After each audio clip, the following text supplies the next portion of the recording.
This third one is probably the one that I wish I had found the soonest. It's the one I wish people mention as soon as you get diagnosed with a disability, and the one which has probably helped me the most.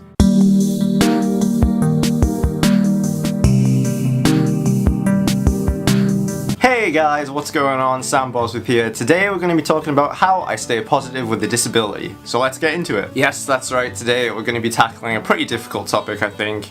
One that I certainly struggled with after I got my diagnosis and as my disability got worse. And that is how I stay positive with a disability. So first of all, I just want to quickly talk about what my disability is for those of you that have never watched one of my videos before. I have something called Charcot-Marie tooth disease. It's a form of peripheral neuropathy. It means that my nerves in my body pull incredibly hard on my hands and my feet. I cannot really walk, I'm in a lot of pain when I stand, I use a wheelchair when I go out and occasionally use crutches when I can, but for the most part I'm wheelchair bound. I rarely leave the house, I'm in a lot of pain, I'm in a lot of back pain, and I take pretty heavy painkillers to deal with it.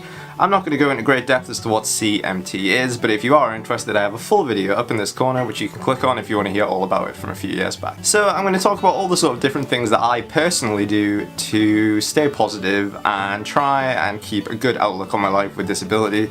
This may differ from stuff you do, it may differ from articles you may have read online or other videos, but I wanted to talk about my personal experience. So I talked about this first one a little bit in my last video, which was how I stay sane with not being able to work. Again, if you missed that, click up here, I'll put it in the cards. But the first thing I do, and this has really helped me, is I structure my days. So when I finally got to the point where I realised I wasn't going to be able to work and I was sort of stuck in the house, and this may not apply to you, you may well work or you may well have something going on every day in your life, but I personally don't. And I realised that if I wanted to feel productive in my days and sort of feel that I had some worth to myself anyway, I needed to start doing something to structure my days. And for me, obviously, that is YouTube. I put out at least one video a week now. But for 3 years I made music videos on YouTube. I've only started doing videos about disability in the past month, and I used to put out 2 music videos a week, which was a lot of work, something I couldn't manage to do now. But I would sort of wake up, take my medication, eat, get my energy together. Then I would spend a few hours filming a video that I've rehearsed the day before, planned the day before. Then I would spend a couple of hours editing, then I would have to post it and promo it, and then I would eat, and then I would do a little bit more work. And that would be sort of a structured day for YouTube anyway.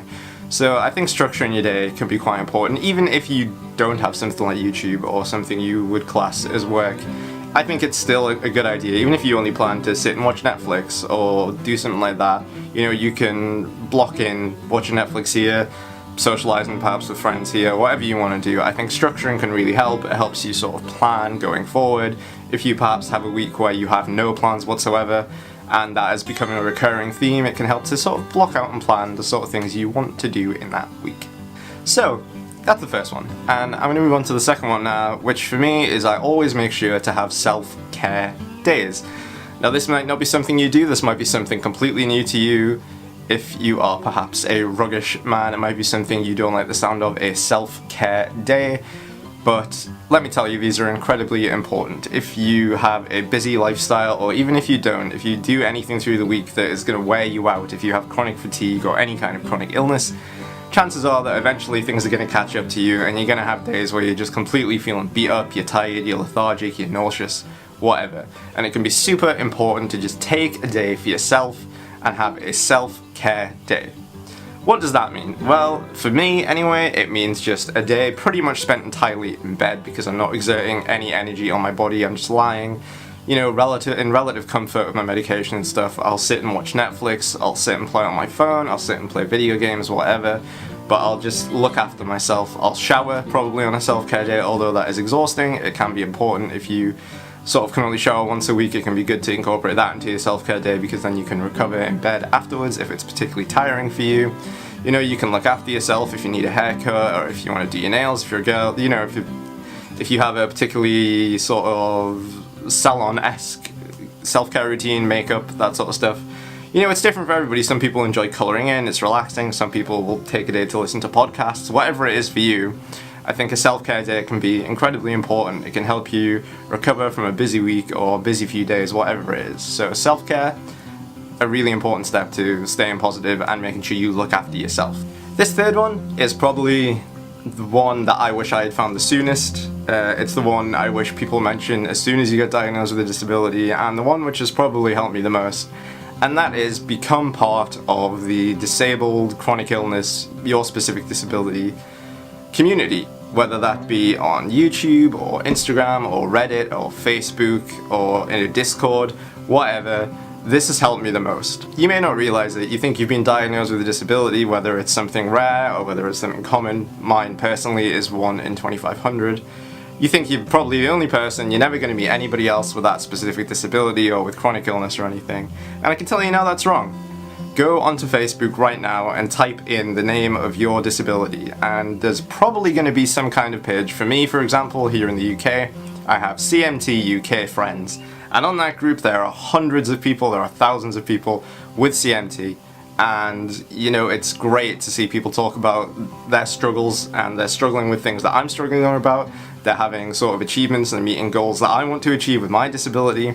And it's fantastic. And while I don't feel like you should compare yourself to other people with disability, because even people with the same disability, it will affect them differently, it is fantastic to talk to other people, to make posts and see other people say, wow, that totally happens to me too, or something like that. You know, it's fantastic. For me, I found that on YouTube as well. Obviously, I like to think I'm making a little community of my own. But one thing I will say is, even if you have a super rare disability that maybe not that many people have, there are still pages just for chronic illness and disability in general, where you will still find that I think a lot of side effects of disabilities overlap, and you'll find that people are still finding the same things that you are, struggling with the same things you are, managing to do the same things you are. So a couple that I would recommend if you use Reddit, and if you don't, I would recommend making a Reddit account. It's a great sort of forum website where there are forums for everything from video games to photography to specific disabilities, Minecraft, everything under the sun. But I personally go on r/disabilities, I think it is. I'll put links down in the description. I also go on r/chronic illness. There are a lot of people there. That was one I would recommend if you can't find a specific niche for your disability. It's great to see what people are posting on there. You could even help people on there if you're that way inclined. And if not, you can just lurk and read what people are going through, and it will make you feel a lot better. And of course, there are also forums within Reddit, subreddits within Reddit that are for specific disabilities. So for me, that's CMT, but there are ones for EDS, there are ones for fibromyalgia, there are all sorts of different ones that you could find a community to be part of. And honestly, for me, as I said, that is one of the biggest things which has helped me feel great, because I've made friends with the same disability, I've made friends with disability in general, I've made friends in the very comment sections of my own video. You know, it is great to speak to other people with disability. You immediately have a connection and, you know, an icebreaker and something to talk about. So definitely, please do yourself a favor if you have disability. Search out communities for your own disability, it will help you a ton. Another one I would suggest, and this one can be quite difficult, I understand if you're housebound, but try and surround yourself with people who are gonna understand and listen to what you have to say about disability and your struggles. For example, I used to have friends who, when I had to bail last minute due to chronic fatigue or due to illness or due to nausea, who would be mad at me or who wouldn't understand, and no matter how many times I tried to explain, look, it isn't my fault, I can't help it, they would never understand. And unfortunately, they're the kind of people that I had to eventually cut out my life because they had no interest in accommodating me. Understandable to an extent, I get it's not for everybody, but I think real friends, and this goes back to, again, what I said about dating with disability, the nicest people, the people who you're going to want to be friends with, are going to understand. By the way, if you haven't seen that video, I'd recommend it. It's somewhere up here, click in the cards, and you can check that one out as well. But yeah, try and surround yourself with people who understand, whether that's friends, whether that's family, whatever. Having somebody to talk to in person, while obviously all these communities online are fantastic, having somebody to talk to in person who understands and who will listen and perhaps empathize is really great and really helpful and can really help you stay positive. This next one is gonna lean a little bit into the last one as well, and that is to allow yourself to have bad days. Now, I've talked about this numerous times, that there is a severe lack of transparency online. I think even with disabled vloggers, YouTubers, Instagrammers, whatever, that even non-disabled people, that we tend to only post our good days and our achievements. But I think you need to remember that it's especially even for me, nobody is having 100% good days. Nobody is waking up and flinging open the window and having little birds come and sing on their finger and feeling fantastic. There are definitely days that I struggle with. There are days where I want to cry. There are days where I feel terrible, when I feel like and I just don't want to do anything. Oh, that's my door. Every time I film a video, someone knocks on my door. Right, so I was talking about how you should let yourself be sad. A huge thing for me to stay positive is to allow myself to have bad days, because if you don't, you have nothing to measure the good days against. I know that sounds like a live, laugh, love kind of Instagram quote. But you need to allow yourself to be sad, you need to allow yourself to process things, especially if you are just coming into a diagnosis of disability. Like, I'm not saying in this video is not, and I don't want to condone never allowing yourself to feel sad and always trying to be positive, you know. I am a pretty positive person. If you watch my YouTube videos, even my video where I talk about CMT, I tried to keep it pretty positive, you know. I talked about the different side effects and the different symptoms and stuff like that, but I tried not to talk too much about the depression side of it. I am going to do a whole video on that. But, you know, yes, I try and be positive in my videos, but it is very important to always take time, whether that's a full day, whether that's a week, whatever, take time to allow yourself to be sad. It's important, it's necessary. I've been to therapy, I'm not afraid to admit that, when I was really struggling, and if you need help, reach out and get help, whether that is a friend, whether that is a family member, whether that is a helpline, like a suicide helpline, depression helpline, whatever, please reach out and get help. Don't just try and be positive and bury it all away, because it will get worse. So a huge part of staying positive and being happy, as counterintuitive as it sounds, is allow yourself days or weeks or whatever to process what you're going through, even if you're just talking to yourself and you're saying what's been going on, or you blog about it, even if you just have a blog that nobody reads, a private blog, a passworded blog, whatever, a diary, a journal. Just take some time, process what's going on, then you can put it behind you, you can put it in a box, you can move on, you can be happy with your life.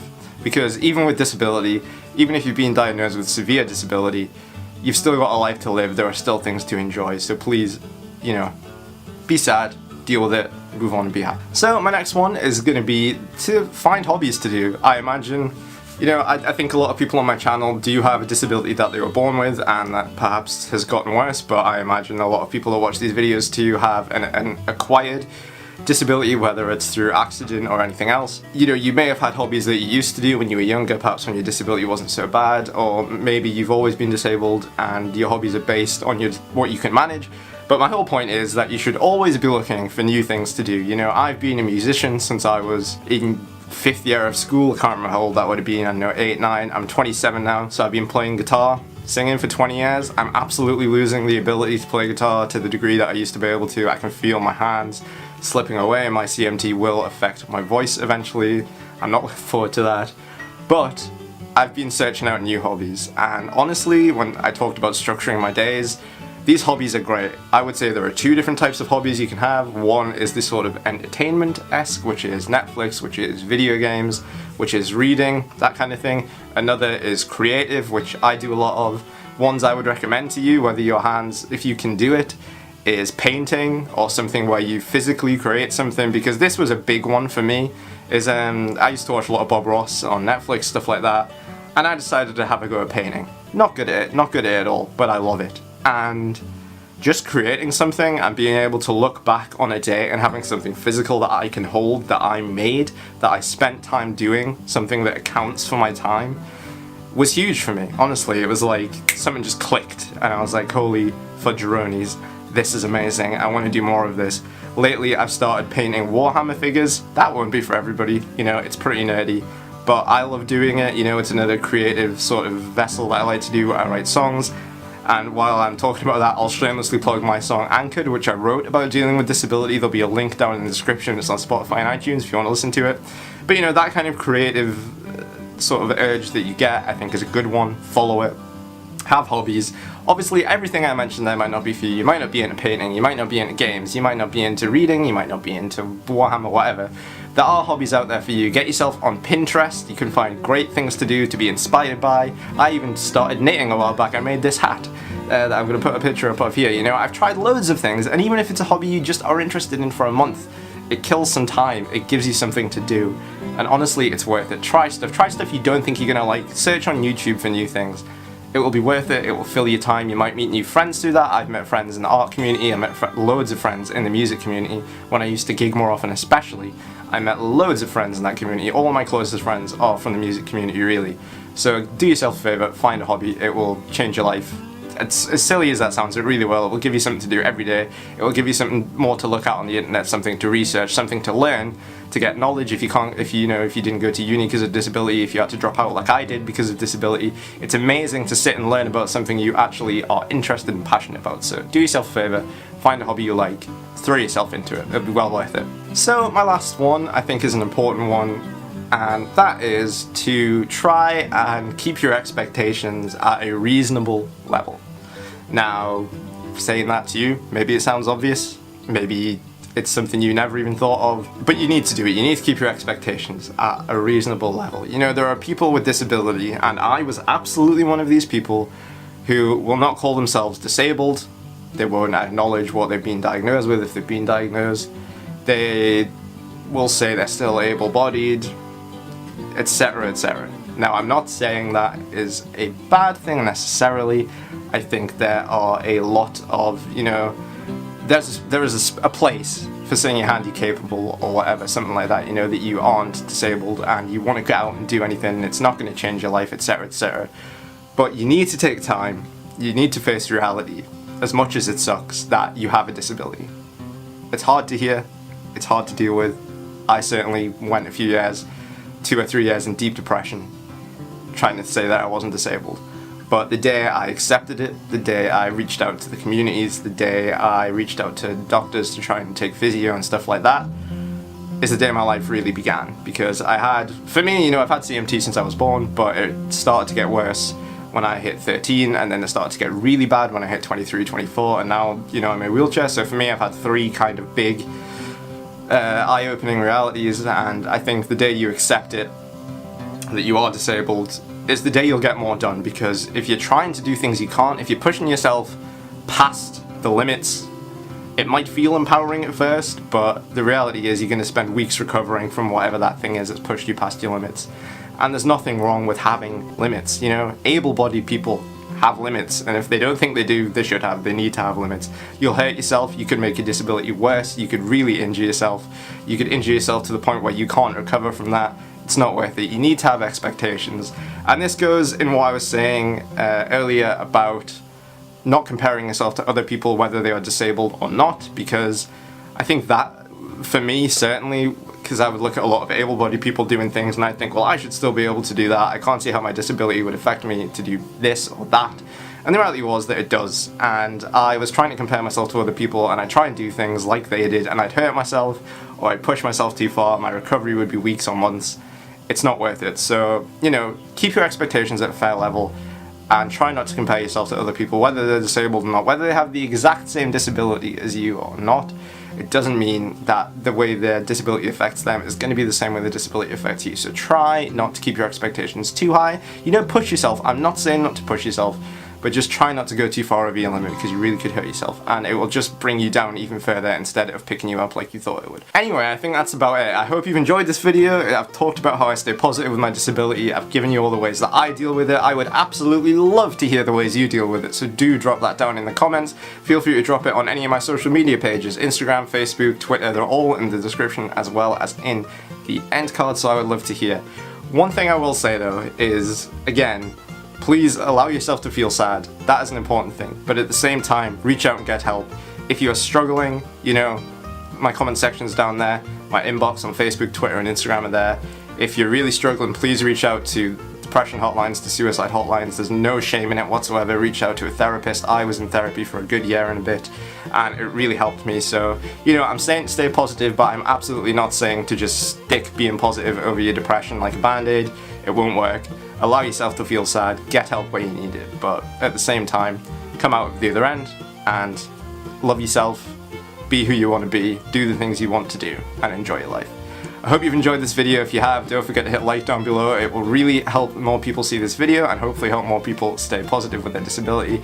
As I've said, leave me a comment, let me know how you stay positive, let me know what you thought of this video, any videos you want me to make, any questions you might have. And as always, don't forget to smack the subscribe button down there, and if you want notification every time I post, that's what that little bell is for. It will pop up and tell you every time I make a video. I'm making at least one video a week. I do have a mid-week video planned next week, so be sure to keep an eye out for that. Like I say, a little bell to get a notification when I post it. Thank you so much for watching, guys. It is always appreciated. Have a great day. Bye!